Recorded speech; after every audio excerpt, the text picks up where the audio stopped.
Hello everyone, welcome back to Manju's maths. ഇന്നത്തെ class നമ്മൾ discuss ചെയ്യാൻ പോകുന്നത് LDCക്ക് ആവശ്യമായിട്ടുള്ള കുറച്ച് PYQs ക്വസ്റ്റ്യൻസാണ്. മാത്സിലെ കുറച്ച് PYQs നമ്മൾ ഇന്നിവിടെ ചെയ്യാനായിട്ട് ഉദ്ദേശിക്കുന്നത്. ഓക്കെ, അപ്പോൾ നമുക്ക് നേരെ ക്ലാസ്സിലോട്ട് പോവാം.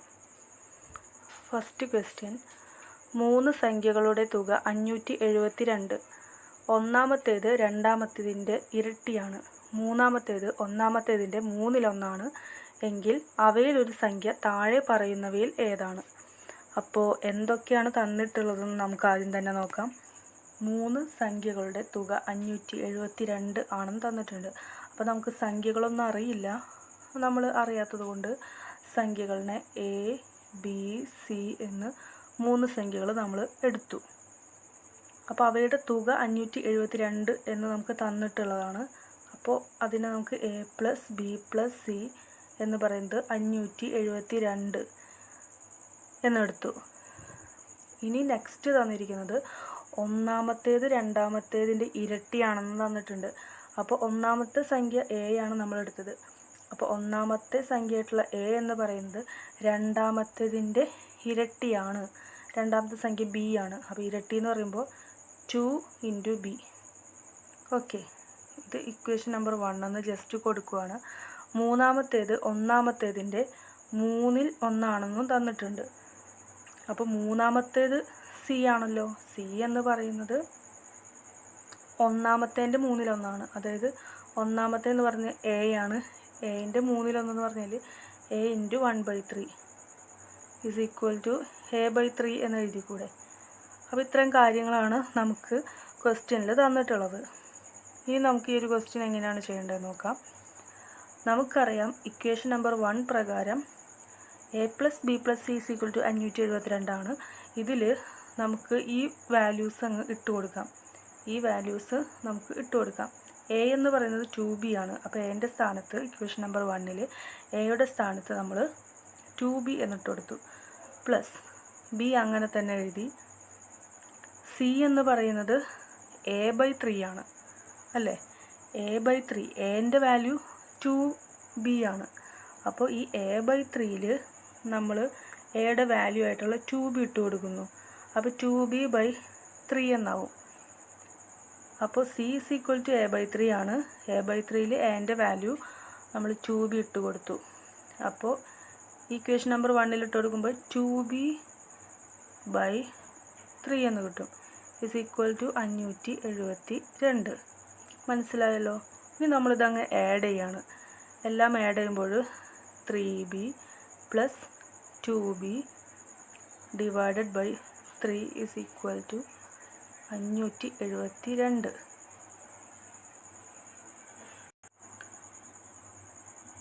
അപ്പോൾ ഇതിൽ നിന്നും നമുക്ക് എന്ത് കിട്ടും? ഇത് ക്രോസ് മൾട്ടിപ്ലൈ ചെയ്യുമ്പോൾ 9B + 2B all divided by 3 = 572. അപ്പോൾ 9B + 2B എന്ന് പറയുമ്പോൾ 11B = 572 × 3. അപ്പോൾ B എന്ന് പറയുന്നത് എത്ര കിട്ടും? 572 × 3 എന്ന് പറയുന്നത് നമുക്ക് 1716 എന്ന് കിട്ടും. / 11. അപ്പോൾ ഇത് ക്യാൻസൽ ചെയ്യുമ്പോൾ 1 5 6 156. അപ്പോൾ ബിയുടെ വാല്യൂ നമുക്ക് 156 എന്ന് കിട്ടി.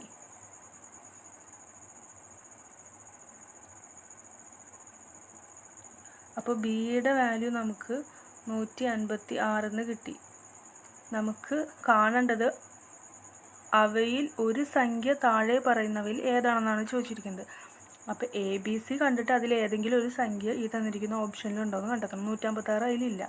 അപ്പോൾ നെക്സ്റ്റ് നമ്മൾ ബാക്കി രണ്ടിൻ്റെയും വാല്യൂസ് നമ്മൾ കണ്ടുപിടിക്കാനായിട്ട് പോവാണ്. അപ്പോൾ A = 2B എന്ന് നമുക്ക് നേരത്തെ കിട്ടിയിട്ടുണ്ടായിരുന്നു ഇല്ലേ. ആ 2Bയിൽ ബീൻ്റെ വാല്യൂ ഇട്ട് കൊടുക്കുമ്പോൾ 2 × 156 എന്ന് കിട്ടും. ഇത് മൾട്ടിപ്ലൈ ചെയ്യുമ്പോൾ 312 എന്ന് കിട്ടും. അപ്പോൾ 312 ആൻസറിലില്ല. ഓപ്ഷനിലില്ല. സിയുടെ വാല്യൂ കണ്ടുപിടിക്കുകയാണ്. സി എന്ന് പറയുന്നത് A/3 ആണ് എന്നാണ് നമ്മളെടുത്തത്. ഈ 312 എയുടെ വാല്യൂയിൽ ഇട്ട് കൊടുക്കുന്നു. 312 ഡിവൈഡഡ് ബൈ 3. അപ്പോൾ ഇത് ക്യാൻസൽ ചെയ്യുമ്പോൾ 1 0 4 104. അപ്പോൾ 104 ഓപ്ഷനിലുണ്ടല്ലോ. അപ്പോൾ ഓപ്ഷൻ ഡി ആണ് ഇതിൻ്റെ ആൻസർ. അപ്പോൾ നെക്സ്റ്റ് ക്വസ്റ്റ്യൻ ഇതാണ്. ABC എന്നിവർക്ക് യഥാക്രമം 20, 30, 60 ദിവസങ്ങളിൽ ഒരു ജോലി ചെയ്യാൻ കഴിയും. ഓരോ 3-ാം ദിവസവും BC എന്നിവർ സഹായിച്ചാൽ Aക്ക് എത്ര ദിവസത്തിനുള്ളിൽ ജോലി പൂർത്തീകരിക്കുവാൻ കഴിയും? അപ്പോൾ ഈ ഒരു ക്വസ്റ്റ്യനിൽ എന്തൊക്കെയാണ് തന്നിരിക്കുന്നത്? ABC എന്ന് പറയുന്നവർക്ക് 20, 30, 60 ദിവസങ്ങളിൽ ഒരു ജോലി ചെയ്യാനായിട്ട് കഴിയും. അപ്പോൾ നമ്മൾ എടുക്കുകയാണ് Aക്ക് 20 ദിവസങ്ങളിൽ ജോലി ചെയ്യാനായിട്ട് കഴിയും. അപ്പോൾ എയുടെ ഒരു ദിവസത്തെ വർക്ക് എന്ന് പറയുന്നത് 1/20 ആണ്. സിമിലർലി ബി എന്ന് പറയുന്നത് 30 ദിവസങ്ങളിൽ ജോലി ചെയ്യാൻ കഴിയും. അപ്പോൾ ഒരു ദിവസത്തെ ബിയുടെ വർക്ക് എന്ന് പറഞ്ഞു കഴിഞ്ഞാൽ 1/30 ആണ്. സിമിലർലി സിൻ്റെ 1/60. ഒരു ദിവസത്തെ ജോലി എന്ന് പറയുന്നത് സിയുടെ 1/60 ആണ്. അപ്പോൾ ഇത്രയും കാര്യങ്ങൾ മനസ്സിലായല്ലോ. ഇനി നമുക്ക് കാണേണ്ടത് ഓരോ 3-ാം ദിവസവും BC എന്നിവർ സഹായിച്ചാൽ Aക്ക് എത്ര ദിവസത്തിനുള്ളിൽ ജോലി പൂർത്തീകരിക്കാൻ കഴിയും എന്നതാണ് ക്വസ്റ്റ്യൻ. അപ്പോൾ ഇവിടെ ഒന്ന് ശ്രദ്ധിച്ചാൽ മനസ്സിലാവും. നമുക്കറിയാം ഫസ്റ്റ് ആദ്യത്തെ 2 ദിവസം A ഒറ്റയ്ക്കാണ് ചെയ്യുന്നത്. 3-ാമത്തെ ദിവസം ആരാണ് വരുന്നത്? Bയും Cയും സഹായിക്കുന്നുണ്ട്. അപ്പോൾ ടോട്ടൽ ABC എന്നെടുക്കുന്നത് ടോട്ടൽ വരുന്നത് ആദ്യത്തെ 3 ദിവസമാണ്. 3 ദിവസങ്ങളിലാണ് ABC വർക്ക് ചെയ്യുന്നത് അല്ലേ? അപ്പോൾ 3 ദിവസങ്ങളിൽ ABCയുടെ വർക്ക് എത്രയെന്ന് നമുക്ക് നോക്കാം. അപ്പോൾ ഇവിടെ ആദ്യത്തെ 3 ദിവസങ്ങളിൽ എടുക്കുകയാണെങ്കിൽ എയുടെ കാര്യം നോക്കുകയാണെങ്കിൽ ആദ്യത്തെ 3 ദിവസവും A വർക്ക് ചെയ്യുന്നുണ്ട്. അപ്പോൾ എയുടെ ഒരു ദിവസത്തെ വർക്ക് എന്ന് പറയുന്നത് 1/20 വർക്കാണ് ചെയ്യുന്നത്. അപ്പോൾ 3 ദിവസത്തെ വർക്ക് എന്ന് പറയുമ്പോൾ 3 × 1/20 പ്ലസ് B എത്ര വർക്ക് ചെയ്യും? 1/30 വർക്ക് ചെയ്യും. അതുപോലെ തന്നെ C എന്ന് പറയുന്നത് 1/60. അപ്പോൾ ഈ കിട്ടിയത് എന്താണ്? ആദ്യത്തെ 3 ദിവസത്തെ എയുടെയും ബിയുടെയും സിയുടെയും ടോട്ടലുള്ള വർക്കാണ്. Is equal to 3/20 plus 1/30 plus 1/60. അപ്പോൾ നമ്മൾ ഇതിൻ്റെ LCM കാണുകയാണ്. 60 LCM എടുത്തു. അപ്പോൾ നമ്മൾ ഇതിൻ്റെ LCM കാണുകയാണ്. 60 LCM എടുത്തു. മുകളിൽ 9 എന്ന് വരും. Plus 2 plus 1 is equal to 12 divided by 60 is equal to ഇത് ക്യാൻസൽ ചെയ്യുമ്പോൾ 1/5 എന്ന ആൻസർ കിട്ടും. അപ്പോൾ 3 ദിവസത്തെ വർക്കാണ് 1/5. ആദ്യത്തെ 3 ഡേയ്സിൽ 1/5 വർക്ക് ചെയ്യും. അങ്ങനെയാണെങ്കിൽ ടോട്ടൽ വർക്ക് കിട്ടാനായിട്ട് നമ്മൾ എന്ത് ചെയ്യണം? ഈ 3നെ 5 കൊണ്ട് മൾട്ടിപ്ലൈ ചെയ്യുന്നു. അപ്പോൾ 3 × 5 എന്ന് പറയുന്നത് ടോട്ടൽ വർക്ക്. 3 × 5 എന്ന് പറയുന്നത് 15 ആണ്. അപ്പോൾ ടോട്ടൽ എത്ര ദിവസം വേണ്ടി വരും? 15 ദിവസം വേണ്ടി വരും. അപ്പോൾ ഓപ്ഷൻ ബി ആണ് ഇതിൻ്റെ ആൻസർ. ഓക്കെ, മനസ്സിലാവാത്തവർ ഒന്നുകൂടി കണ്ട് മനസ്സിലാക്കാനായിട്ട് ശ്രമിക്കുക. അപ്പോൾ നമ്മുടെ നെക്സ്റ്റ് ക്വസ്റ്റ്യൻ ഇതാണ്. 3/4, 1, 1/2, 2, 1/4 എറ്റ്സിട്ര എന്ന ശ്രേണിയിലെ പദമല്ലാത്തത് താഴെ പറയുന്നവയിൽ ഏതാണ്? അപ്പോൾ ഇവിടെ തന്നിരിക്കുന്ന ഈ ഒരു ശ്രേണി ശ്രദ്ധിച്ചാൽ നമുക്ക് മനസ്സിലാവും. 3/4, അതായത് 3/4 എന്ന് പറയുന്നത് മുക്കാലാണ്. നെക്സ്റ്റ് ടൈം 1/2, അതായത് 1/2ആണ്. അപ്പോൾ മുക്കാലും 1/2 നമുക്കറിയാം. അപ്പോൾ ഇതിൽ തമ്മിലുള്ള ഡിഫറൻസ് എന്ന് പറയുന്നത് 3/4 അഥവാ മുക്കാലാണ്. നെക്സ്റ്റ് ടൈം വന്നിരിക്കുന്നത് 2 1/4, അതായത് 2.25. അവിടെയും എന്താണ് സംഭവിച്ചത്? 1/2യുടെ കൂടെ മുക്കാൽ കൂട്ടുമ്പോഴാണ് 2.25 കിട്ടിയിരിക്കുന്നത്. അവിടെയും ഡിഫറൻസ് എന്ന് പറയുന്നത് 3/4 അഥവാ മുക്കാലാണ്. അപ്പോൾ നെക്സ്റ്റ് ടൈം എന്തായിരിക്കും? വീണ്ടും മുക്കാൽ ആഡ് ചെയ്യണം. അപ്പോൾ 2.25ൻ്റെ കൂടെ മുക്കാൽ ആഡ് ചെയ്യുമ്പോൾ നമുക്ക് എന്താ കിട്ടുക?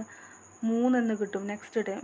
വീണ്ടും 3/4 അഥവാ 3/4 ആഡ് ചെയ്യുമ്പോൾ 3/4 എന്ന ആൻസർ കിട്ടും. വീണ്ടും 3/4 ആഡ് ചെയ്യുമ്പോൾ 4/4 എന്ന് കിട്ടും.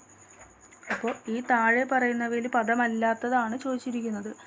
4 1/2 അഥവാ 4/4 എന്ന് പറയുന്നത് ഇവിടെ ഒരു പദമാണ്.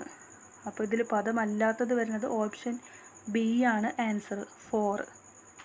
ബാക്കിയുള്ള എല്ലാ ടൈംസും ഇനി അങ്ങോട്ട് വരും. അടുത്ത ചോദ്യം ഇതാണ്. 17⁻7.5 ഹരിക്കണം 17⁻3.5 ഇൻറ്റു 17⁻4.5 ഇസ് ഈക്വൽ ടു 17 ആ ഒരു പവർ നമുക്ക് കണ്ടുപിടിക്കണം. നമുക്ക് ഈ ഒരു കാര്യം ഇവിടെ തന്നിട്ടുണ്ട്. നമുക്കറിയാം, നമുക്ക് ജസ്റ്റ് ഇതൊന്ന് ആദ്യം തന്നെ എടുത്തെഴുതാം.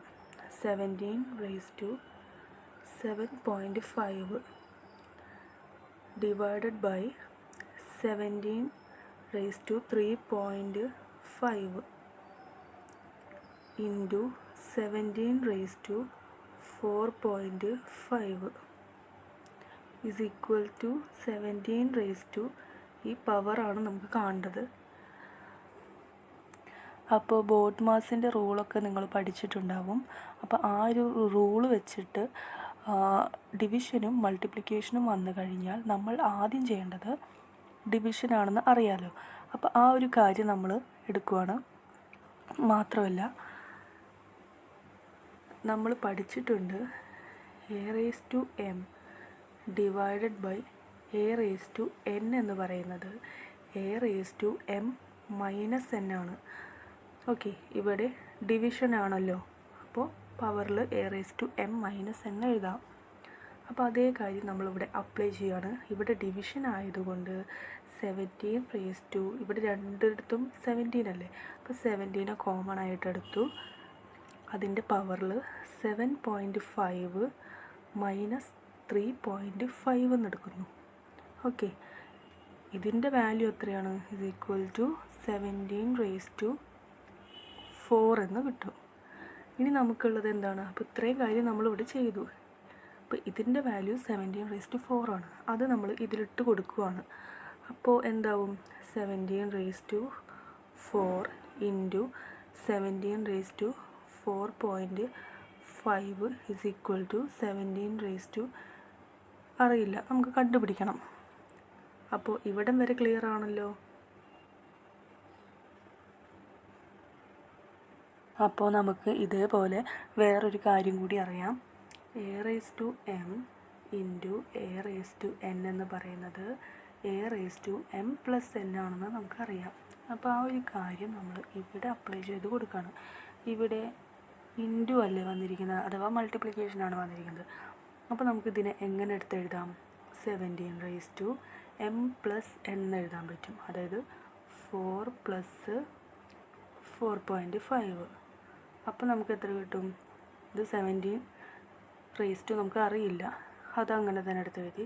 അപ്പോൾ ഇതെന്തായിരിക്കും? 17⁻4ഉം 4.5ഉം കൂടി ആഡ് ചെയ്യുമ്പോൾ 8.5 എന്ന് കിട്ടും. Is equal to 17 okay. അപ്പോൾ ഈ രണ്ട് കാര്യങ്ങളും ഈക്വലാണ്. അതുപോലെ തന്നെ രണ്ടും 17⁻17ൻ്റെ പവറാണ് തന്നിരിക്കുന്നത്. ഓക്കെ, അപ്പോൾ നമ്മൾ വേറൊരു കാര്യം പഠിച്ചിട്ടുണ്ട്.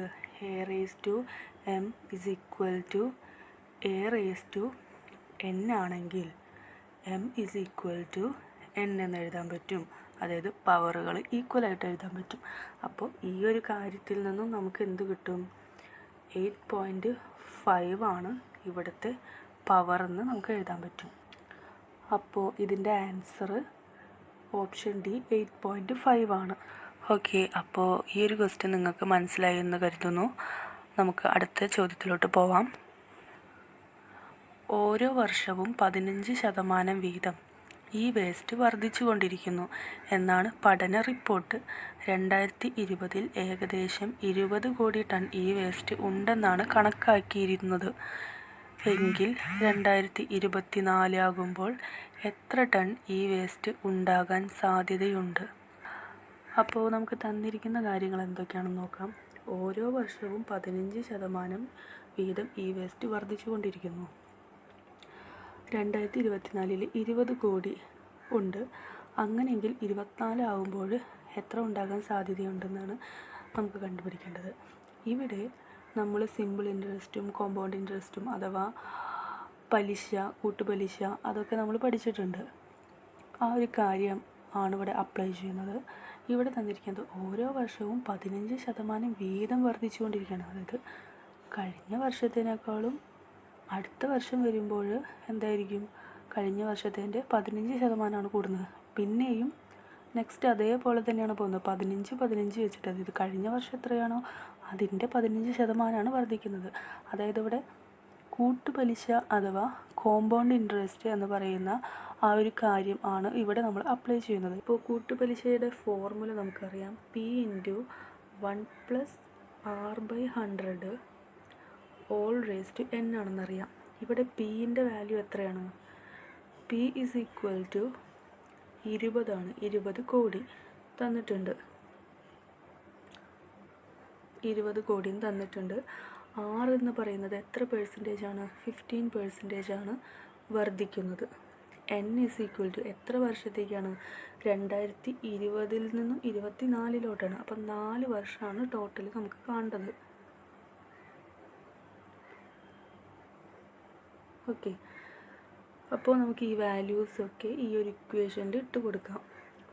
P എന്ന് പറയുന്നത് 20 × 1 + R/100 എന്ന് പറയുന്നത് 15/100 all raised to n എന്ന് പറയുന്നത് 4 ആണ്.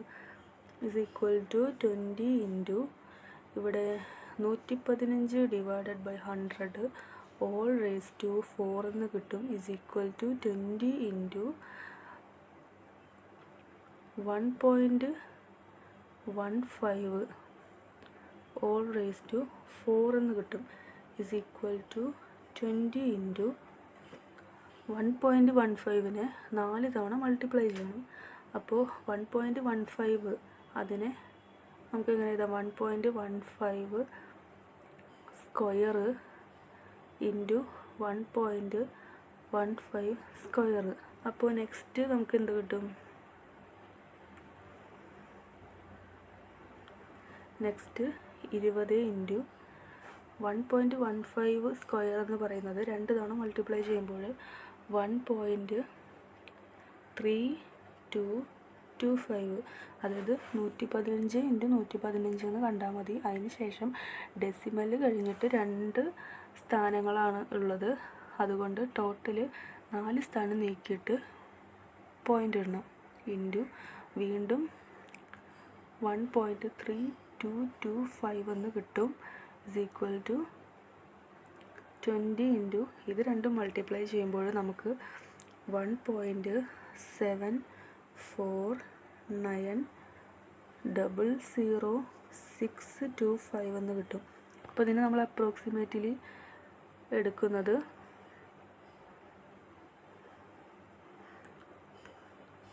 20 × 1.749 എന്നാണ്. ഇത് മൾട്ടിപ്ലൈ ചെയ്യുമ്പോൾ 34.98 എന്ന ആൻസർ കിട്ടും. ഓക്കെ, അപ്പോൾ ഇതിൻ്റെ ആൻസർ എന്ന് പറയുന്നത് ഓപ്ഷൻ എ ആണ്. ഇനി നമുക്ക് അടുത്ത ചോദ്യത്തിലോട്ട് പോവാം. ഇതാണ് അടുത്ത നമ്മുടെ ചോദ്യം. ഒരു വശം 2 സെൻറ്റിമീറ്ററായ സമചതുരത്തിൽ വികർണം വൃത്തത്തിൻ്റെ വ്യാസമാണ് എങ്കിൽ വൃത്തത്തിൻ്റെ ചുറ്റളവ് എത്ര? ഇവിടെ തന്നിരിക്കുന്ന കാര്യങ്ങളൊന്ന് ശ്രദ്ധിക്കൂ. ഒരു വശം 2 സെൻറ്റിമീറ്ററായ സമചതുരം. സമചതുരം എന്ന് പറയുമ്പോൾ ഇങ്ങനെയാണ് അല്ലേ? എല്ലാ വശവും ഈക്വൽ ആയിരിക്കും ആണല്ലോ. വികർണം വൃത്തത്തിൻ്റെ വ്യാസമാണെന്ന് തന്നിട്ടുണ്ട്. വികർണം എന്ന് പറയുന്നത് ഇങ്ങനെയാണ് അല്ലേ? അപ്പോൾ ഇവിടെ 2 തരത്തിൽ ചെയ്യാം. ഒന്നില്ലെങ്കിൽ നമുക്ക് വികർണത്തിൻ്റെ ആ ഒരു ഫോർമുല നമുക്കറിയാം. D = √2a എന്ന് നിങ്ങൾക്ക് അറിയാം, പഠിച്ചിട്ടുണ്ടാവും. ഇനിയിപ്പോൾ അറിയില്ല എന്നുണ്ടെങ്കിൽ നമുക്ക് ഈ ഒരു വശം കാണാനായിട്ട് നമുക്ക് എന്ത് ചെയ്യാം? പൈത്തഗോറസ് തിയറം നമുക്ക് അപ്ലൈ ചെയ്യാം. അപ്പോൾ ഈ ഒരു വശം കാണാനായിട്ട് എന്തായിരിക്കും root of 2 square plus 2 square എന്ന് എഴുതാം is equal to root of 4 plus 4 is equal to root of 8 is equal to root 8നെ നമുക്ക് 4 ഇൻറ്റു 2 എന്ന് എഴുതാം ഇസ് ഈക്വൽ ടു ഈ 4നെ പുറത്തോട്ട് എടുക്കുമ്പോൾ സ്ക്വയർ റൂട്ട് ഓഫ് 4 എന്ന് പറയുന്നത് 2 ആണ് റൂട്ട് 2. അപ്പോൾ 2 റൂട്ട് 2 എന്ന് കിട്ടും. ഒന്നുമില്ലെങ്കിൽ ഈ ഒരു വികരണം നമുക്ക് ഇങ്ങനെ കണ്ടുപിടിക്കാം. അല്ല എന്നുണ്ടെങ്കിൽ നമുക്ക് ഈ ഒരു D is equal to root 2a എന്ന് പറയുന്ന ഇക്വേഷനിൽ ജസ്റ്റ് എയുടെ വാല്യൂ ഇട്ട് കൊടുത്താൽ മതി. ഇവിടെ എ എന്ന് പറയുന്നത് 2 ആണല്ലോ. അപ്പോൾ 2 റൂട്ട് 2 എന്ന് വികരണം അഥവാ ഡയഗണലിൻ്റെ വാല്യൂ നമുക്ക് കിട്ടും. ഇനി നമുക്ക് തന്നിരിക്കുന്നത് ഈ വികരണം എന്ന് പറയുന്നത് വൃത്തത്തിൻ്റെ വ്യാസമാണ്. അങ്ങനെയാണെങ്കിൽ വൃത്തത്തിൻ്റെ ചുറ്റളവ് എത്ര? വൃത്തത്തിൻ്റെ ചുറ്റളവിൻ്റെ ഫോർമുല നമുക്കറിയാം. 2πr ആണ് വൃത്തത്തിൻ്റെ ചുറ്റളവ്. അപ്പോൾ ഈ 2πrൽ നമ്മൾ ഇട്ട് കൊടുക്കുകയാണ്, കാരണം ചുറ്റളവാണല്ലോ കാണുന്നത്. അപ്പോൾ 2 ഇൻറ്റു പൈ ഇൻറ്റു r എന്ന് പറയുന്നത് ഈ തന്നിരിക്കുന്നത് വ്യാസമാണ്. അപ്പോൾ ഒരു വൃത്തം ഇങ്ങനെയാണെങ്കിൽ വ്യാസം എന്ന് പറയുന്നത് ഇതാണ് വ്യാസം. അപ്പോൾ ഇതിൻ്റെ പകുതി, വ്യാസത്തിൻ്റെ പകുതിയാണല്ലോ ആരം അഥവാ റേഡിയസ്. അപ്പോൾ r എന്ന് പറയുന്നത് റേഡിയസ് അഥവാ ആരമാണ്. അപ്പോൾ ആരം കാണാനായിട്ട് ഈ ടോട്ടൽ വ്യാസത്തിൻ്റെ പകുതി കണ്ടാൽ മതി. ടോട്ടൽ വ്യാസം 2 റൂട്ട് 2 ആണ്. അപ്പോൾ ആരം എന്ന് പറയുന്നത് ഇതിൻ്റെ പകുതിയാണ്. 2 2 ക്യാൻസൽ ചെയ്യും, റൂട്ട് 2 ആണ് ആരം എന്ന് കിട്ടും. അപ്പോൾ ആരത്തിൻ്റെ വാല്യൂ നമ്മൾ ഇട്ട് കൊടുക്കുകയാണ്. റൂട്ട് 2 ഇസ് ഈക്വൽ ടു ഇത് എഴുതുമ്പോൾ എങ്ങനെ കിട്ടും? 2 റൂട്ട് 2 പൈ സെൻറ്റിമീറ്റർ, കാരണം എല്ലാം സെൻറ്റിമീറ്ററിലാണ് തന്നിരിക്കുന്നത്. അപ്പോൾ ഇതിൻ്റെ ആൻസർ ഏതാണ്? ഓപ്ഷൻ സി ആണ് ഇതിൻ്റെ ആൻസർ. ഓക്കെ, മനസ്സിലായല്ലോ. അപ്പോൾ ഇന്നത്തെ ക്ലാസ് ഇത്രയേ ഉള്ളൂ. നമ്മൾ ഈ വർഷം PSC ചോദിച്ച, അതായത് ഈ അടുത്ത് PSC നടത്തിയ എക്സാമുകളിലെ കുറച്ച് മാത്സ് ക്വസ്റ്റ്യൻസ് തന്നെയാണ് ഇവിടെ വർക്കൗട്ട് ചെയ്തത്. അപ്പോൾ ഇനി LDC ഉള്ളവർ ഈ ടൈപ്പ് ഓഫ് ക്വസ്റ്റ്യൻസും കൂടി മാക്സിമം കവർ ചെയ്യാനായിട്ട് ശ്രമിക്കുക. അപ്പോൾ ഇന്നത്തെ ക്ലാസ് ഇവിടെ വൈൻഡപ്പ് ചെയ്യാണ്. Okay, thank you.